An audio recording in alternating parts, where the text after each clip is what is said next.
So good morning everyone. My name is Aminu Islam. So my topic is bilinear pairing and its application in attribute based encryption. So these are the contents as you can see. Okay. So before coming to the main topic, at first we need to understand what is bilinear pairing. So in the beginning, here is the Diffie-Hellman protocol as you can see, which is basically works in a group of prime order, and Alice and Bob can create a symmetric session key. At first, two parties need to choose two numbers, that is P and G, where P is the large prime number, which is basically order of 300 decimal digit, and G is the generator. Here we already know that Alice calculates R1 equal to G to the power X mod P, and Bob calculates R2 equal to G to the power Y mod P. Alice sends R1 to Bob and Bob sends R2 to Alice. Then after that, Alice calculates K, which is basically R2 to the power X mod P, and Bob calculates K, which is basically R1 to the power Y mod P. So here K is the symmetric key for the session, and this is how Diffie-Hellman protocol works, as you already know. Coming to the security of the Diffie-Hellman protocol, which is basically follows from the decision Diffie-Hellman assumption. So here G to the power XY is indistinguishable from random element from the group. So there are a lot of application and consequences of decision Diffie-Hellman assumption, and here this is the standard complexity assumption in group G. We would like discrete logarithm problem to be difficult. So if we have G to the power X, and it should be hard to compute the value of X. Next, the computational Diffie-Hellman problem. If we have G to the power X, G to the power Y, it should be hard to compute the value of G to the power XY. Now, decision Diffie-Hellman problem. If we have G to the power X, G to the power Y, G to the power Z, we get 0 if Z equal to XY or otherwise 1. So these are the standard assumption in group G. Now the main question arises, which group should we actually use? Diffie and Hellman, when they originally wrote their paper, they mentioned their protocol using a group over a finite field, that is FP star.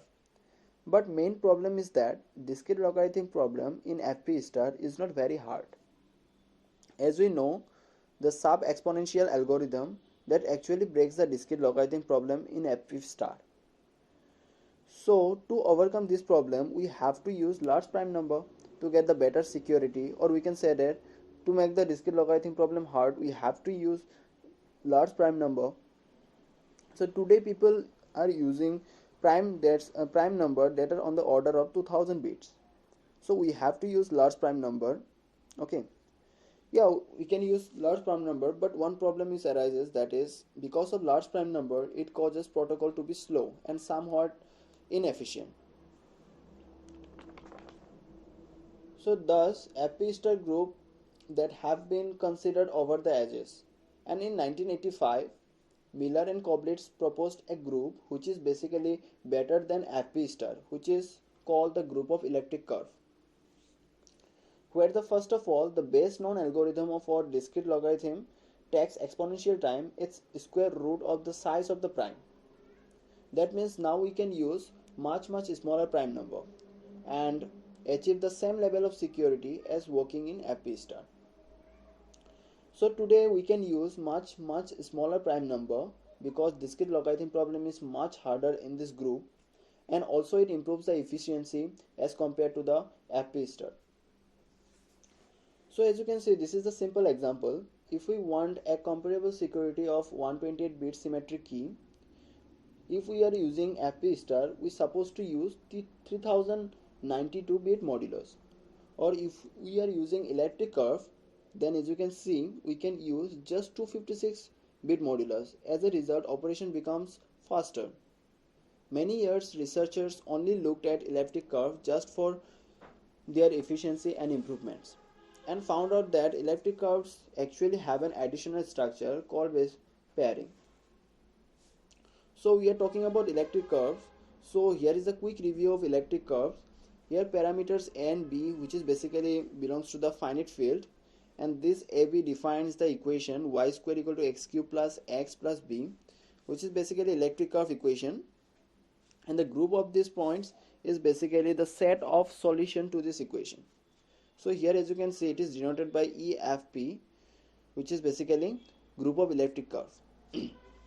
In practice, in electric curve, 256 bit prime P is used, and electric curve group is 10x faster than the normal AP star security. So here is the bilinear pairing. Now, what is pairing? A pairing is basically something that operates on two groups. There is a source group, and which is basically we call G, and there is a target group which is denoted by GT, as you can see. Normally, source group will be the points of an electric curve, and the target group is basically just an elements in the finite field.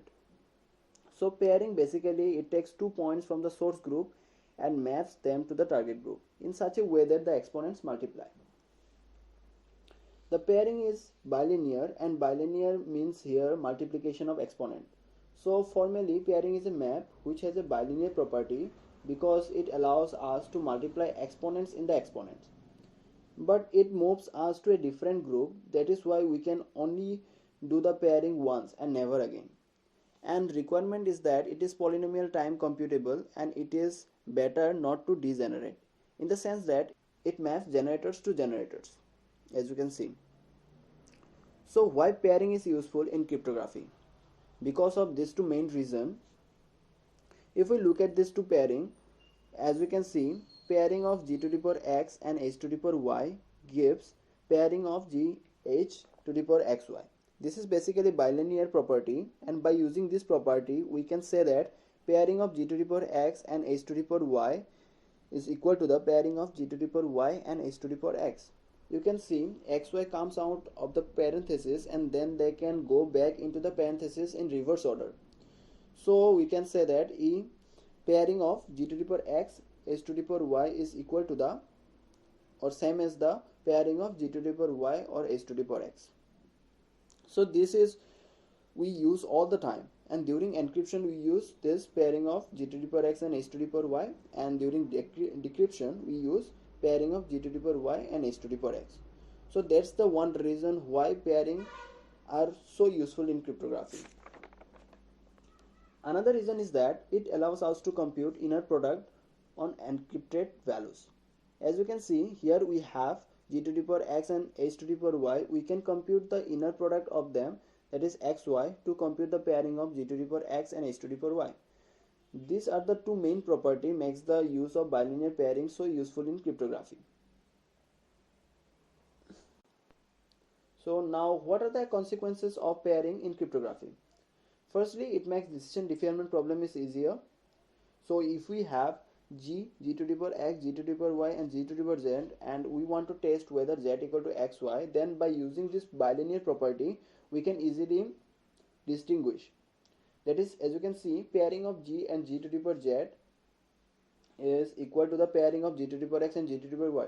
By using bilinear property, we can say that z equal to xy here. So decision defilement problem becomes an easy problem in case of pairing, in case of pairing groups. So we can't do standard defilement protocol in pairing groups. Other property is that reduction from discrete log in G to discrete log in the target group. So it better to be case that discrete log in the target group is hard. Otherwise, this discrete log in the source group will not be hard. So here, as you can see, it basically says that D log in source group becomes D log in the target groups. So now come to the basic complexity assumption in bilinear groups. Now firstly, discrete log problem is hard problem in bilinear groups, and next is the computational defilement problem is also hard problem, but as we have already seen, decision defilement problem is not a hard problem in case of pairing groups, but we can fix this by adding one more element, that is H here. This becomes bilinear decision defilement problem, and now it is hard problem, and these are the main complexity assumptions. So this is basically bilinear mapping. Now let's check out what are the types of pairing, or what are the types of mapping.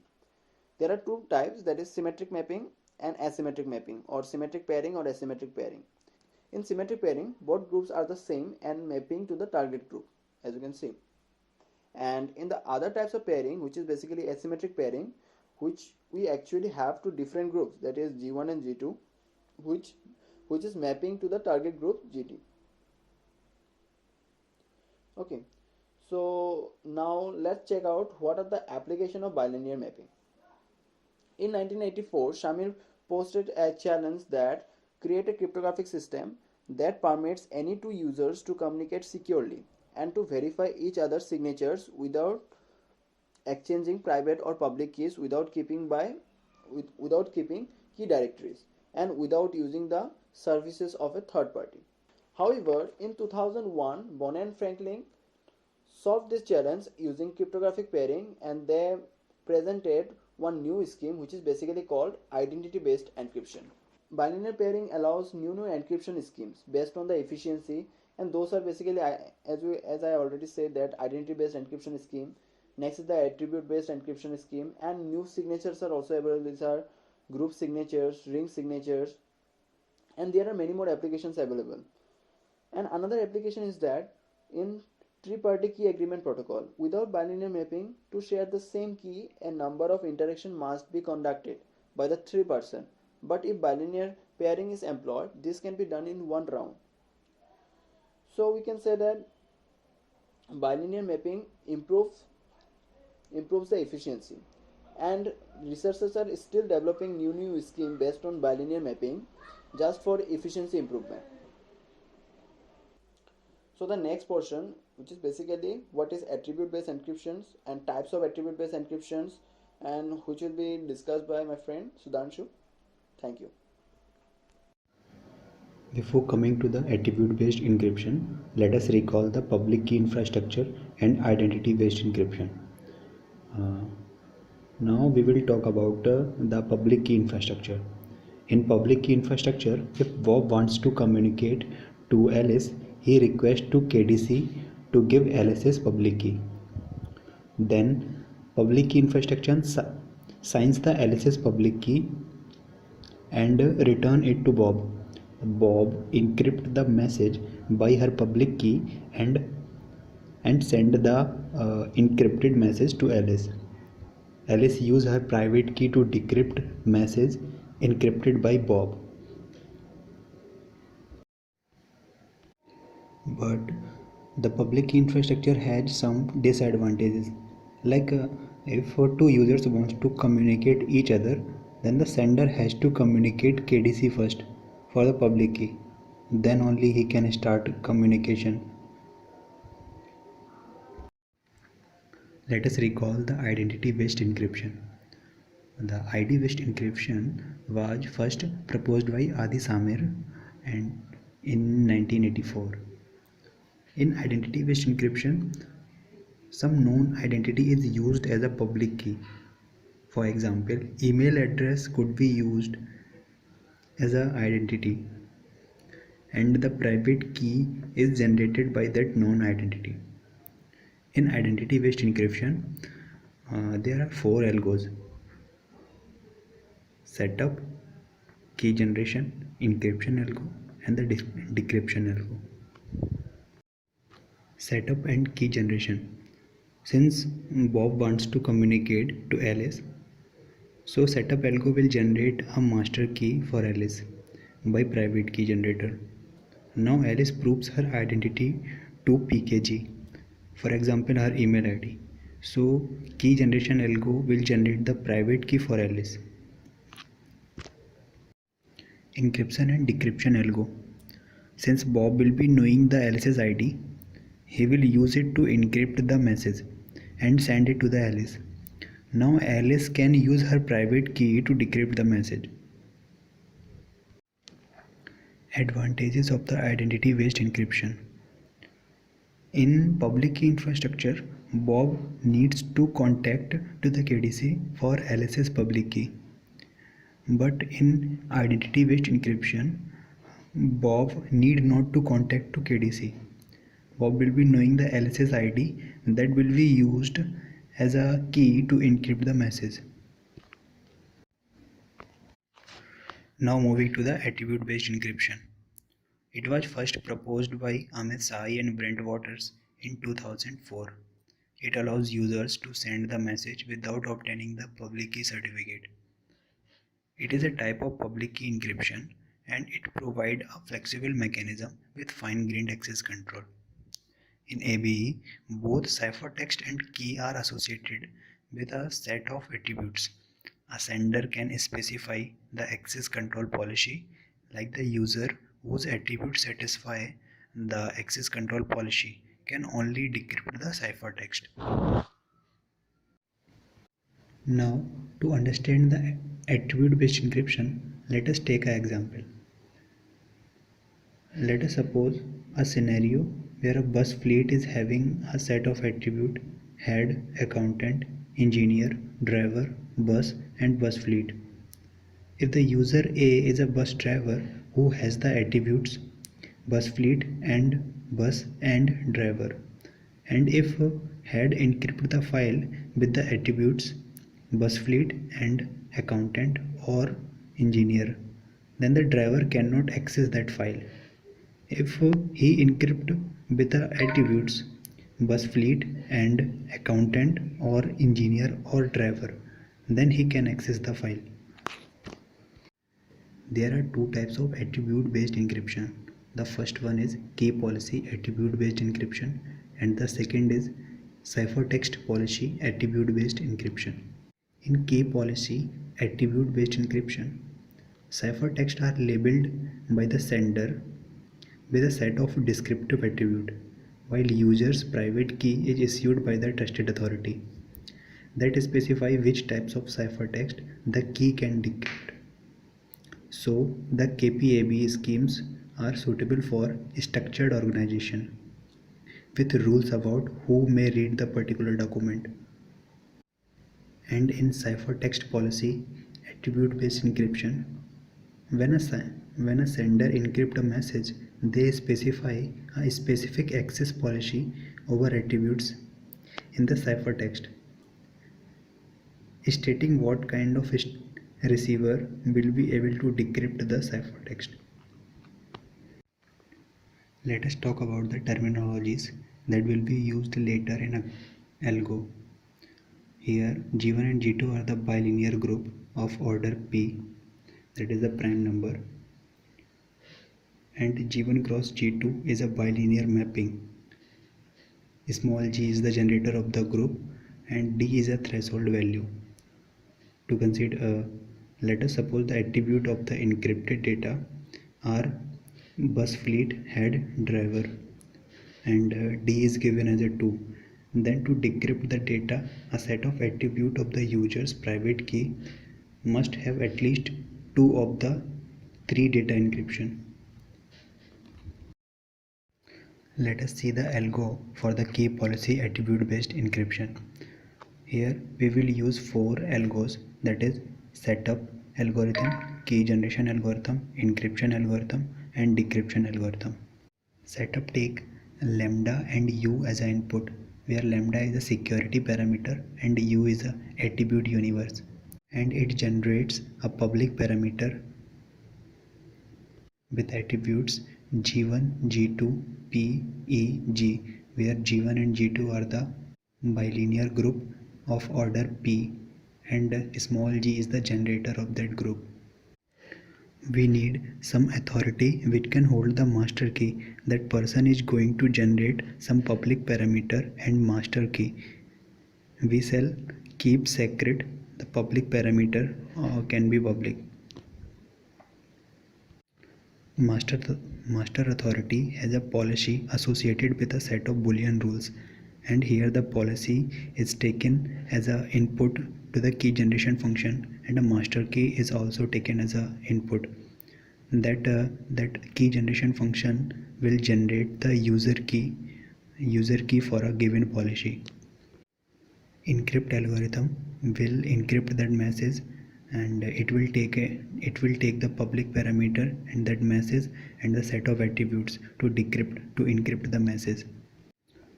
And user can decrypt your message if and only if the set of attributes you choose during the encryption satisfies their Boolean formula associated with their key. For example of key policy attribute based encryption, Let us take this scenario. Here, if a user has master degree but not more than 2 years experience, that should not be able to decrypt, or a user who have experience but not the master degree should also not to be able to decrypt the message. The only user that has the both both the qualities will be able to decrypt the message. In ciphertext policy, attribute-based encryption, access policy is applied over the attribute in the ciphertext, stating what kind of receiver will be able to decrypt the ciphertext. Here also, we will be using the 4 algo: setup, key generation, encrypt and decrypt. Setup algorithm will take the security parameter as an input and it will generate the public parameter and master key. In key generation algorithm, the master key and the set of attributes will be taken as an input and it will generate the private key. That private key with along with the message and the set of attributes will be given as an input to the encrypt function that will encrypt that message, and it will produce the ciphertext. That ciphertext along with the private key will be given to the decrypt function and it will generate the message. Okay, now come to know about what are the applications of attribute-based encryption. First application is basically security of personal health record.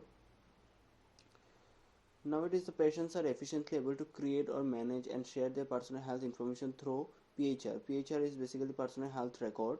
In coming year, personal health record has developed as the emerging trend in the healthcare technology, and by which this PHR is nowadays stored in the cloud for the cost reduction purpose and for the easy sharing and access mechanism.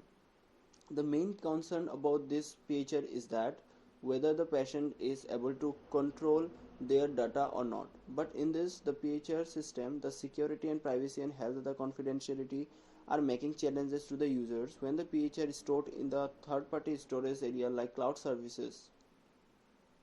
The normal public key encryption methods schemes are making lots of key management problem for the sharing of the personal health record, and also all these methods provides very less scalability to the system.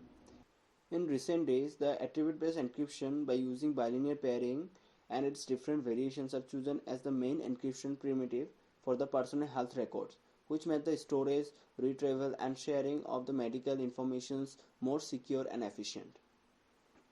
Next application is basically audit log application. It is an important application of key policy attribute based application deals with the secure forensic analysis.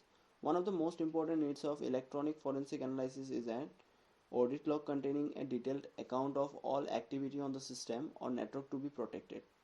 Such audit logs, however, raise significant security concerns. A comprehensive audit log would become a prized target for the enemy capture. Our key policy attribute-based systems provides an attractive solution to the audit log problem. Audit log entries could be annotated with attributes such as, for an instance, the name of the user, the data, the time of the user actions, and the type of the data modified or accessed by the user action. So basically, attribute-based encryptions has the many application in the cloud-based services. So this is one type of applications of attribute-based encryption. So because of bilinear pairing and attribute-based encryption, this are the different applications are available. As Sudhanshu already said about the attribute-based encryption and its type, now come to know about advantages of bilinear pairing in attribute-based encryption. As I've already said about bilinear mapping in details in the previous slide, which is basically in bilinear pairing, decision deferment problems becomes easier. Standard decision deferment problems become easier, but by adding some extra value, that is h, by adding h we can fix this problem, and which is called basically bilinear decisional deferment problem. Now first advantages of bilinear pairing is basically discrete logarithm problem becomes hard. It improves the efficiency in attribute based encryption because if pairing constructed properly, They can produce finite field that are large enough to make the discrete logarithm problems hard to compute, but small enough to make computation efficient. Next is the advantage is basically execution in time. Bilinear maps can now be implemented efficiently so that the protocols above can be executed in times and comparable to other encryption scheme. Next is the efficiency. If pairing constructed properly, it basically improves the efficiency. Okay, so this is overall topic binary pairing and its application in attribute based encryption, and these are the references, and thank you.